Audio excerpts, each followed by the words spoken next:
ಪ್ರೀತಿಯ ದ್ವಿತೀಯ PUC ವಿದ್ಯಾರ್ಥಿಗಳೇ, ಎಲ್ಲರಿಗೂ ಕೂಡ ಮತ್ತೊಮ್ಮೆ ನಮ್ಮ ಯೂಟ್ಯೂಬ್ ಚಾನಲ್ಗೆ ಸ್ವಾಗತವನ್ನು ಕೋರುತ್ತಿದ್ದೇನೆ. ನಾನು ನಿಮ್ಮ Islam sir. Welcome back to my another informative video. Subject economics ಆಗಿರುತ್ತೆ. LBA test 3 2026-27 for this academic year. ಹಾಗಿದ್ರೆ ಯಾವ ಚಾಪ್ಟ್ರಿನ ಮೇಲೆ LBA ಟೆಸ್ಟ್ 3 ಮಾಡಬೇಕಾಗಿತ್ತು ನಿಮ್ಮ ಕಾಲೇಜಲ್ಲಿ ಅಂದರೆ ಪ್ರೊಡಕ್ಷನ್ ಆ್ಯಂಡ್ ಕಾಸ್ಟ್ ಅಂತ ಇದಲ್ವ, ಅದ್ರ ಮೇಲೆ ಮಾಡಬೇಕಾಗಿತ್ತು. ಮಾಡಿಲ್ಲ ಅಂದರೆ ಮುಂದೆ ಮಾಡ್ತಾರಪ್ಪ. This is our mail ID, my dear children. Please send your LBA Test 2 and LBA Test 3 question papers to my mail ID. ಧನ್ಯವಾದಗಳು. ಹಾಗಿದ್ರೆ ಒಂದೊಂದಾಗಿ ಈಗ ನಾವು ನೋಡ್ತಾ ಹೋಗೋಣ. ಒಂದು ಪ್ರಶ್ನೆ ಇದೆ ನಿಮಗೆಲ್ಲರಿಗೂ ಕೂಡ doubt, sir these questions will help for our unit test and annual exam ಅಂತ ಕೇಳ್ತಾ ಇದ್ದೀರಾ. 100% these questions will appear, will help for your unit test fourth coming exam. Anyhow ಬನ್ನಿ ಈಗ ನಾವು ನೋಡ್ತಾ ಹೋಗೋಣ. Question number 1. The functional relationship between inputs and outputs is called dash ಅಂತ ಇದೆ. Right answer is production function ಅನ್ನುವಂಥದ್ದು right answer ಆಗಿರುತ್ತದೆ, option B. Question number 2. The formula of production function is dash. Right answer is option A is the right answer. Second main question, fill in the blanks. Each question carries 1 mark. Right answer, dash is the set of all possible combinations of two inputs that yield the same maximum possible level of output. Right answer is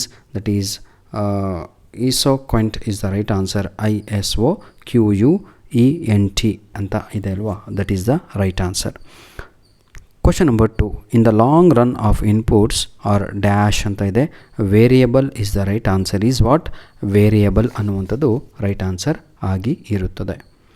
match the following my dear children. Each question carries 3 mark. CRS ಅಂತ ಇದೆ. Constant returns to scale ಅಂತ.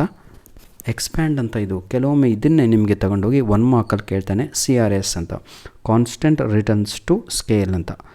SAC ಅಂತ ಇದೆ. Right answer is short run average cost is the right answer.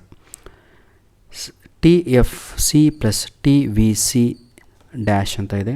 TC ಅಂತ ಇದೆ ಅಲ್ವಾ, that is the right answer. Third one, ಪ್ರತಿ ವರ್ಷವೂ ಕೂಡ ಆ್ಯನ್ಯುವಲ್ ಎಕ್ಸಾಮಲ್ಲಿ ಈ ಪ್ರಶ್ನೆಯನ್ನು ಕೇಳಿದ್ದಾನೆ.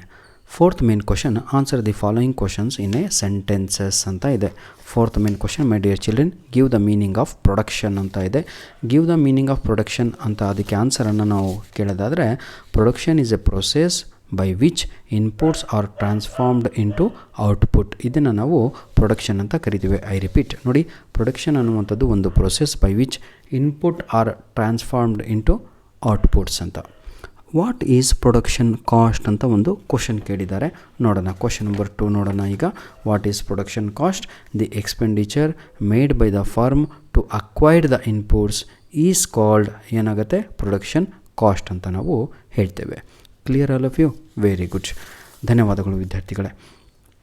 ಪಾರ್ಟ್ ಬಿ ಬರೋದಾದರೆ ನಾವು ಈಗ 2 ಮಾರ್ಕ್ಸ್ ಕ್ವಶನ್ಸ್ಗಳನ್ನು ಇಲ್ಲಿ ನೋಡ್ಬೋದು. Give the meaning of short term, run and long term ಏನಿದು ಕಾನ್ಸೆಪ್ಟ್ ಅಂತ ಇದೆ. ಇದನ್ನು ತಾವುಗಳು ಬರೀತೀರಾ. State the types of returns to scale ಅಂತ ಇದೆ. Name any 2 short run cost. What are long run cost? What is long run average cost? Write its formula. These questions. ಬನ್ನಿ ವಿದ್ಯಾರ್ಥಿಗಳೇ, ಪಾರ್ಟ್ ಸಿ ನೋಡ್ತಾ ಹೋಗೋಣ. Answer any one of the following. Each question carries 4 marks.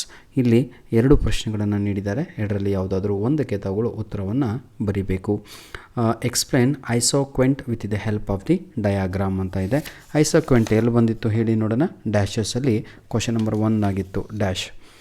Explain total product, average product and marginal product with example. 3 ಕೂಡ ಸಪ್ರೇಟಾಗಿ ತಾವುಗಳು explain ಮಾಡಿ with example ಬರಿಬೇಕಾಗತ್ತೆ. Part D my dear children, answer any one of the following. Each question carries 6 marks ಅಂತ ಇದೆ.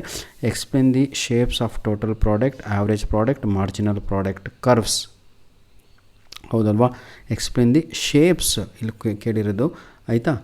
Next ಯಾವುದು? Question number 3 ನೋಡೋದಾದರೆ ಮಕ್ಕಳೇ ನಾವು, the following table gives the average product schedule of labour ಅಂತ ಇದೆ. Find the total product and marginal product schedule of labour ಅಂತ ಇದೆ. MPL ಅಂದರೆ ಮಾರ್ಜಿನಲ್ ಪ್ರಾಡಕ್ಟ್ ಲೇಬರ್ ಅಂತ.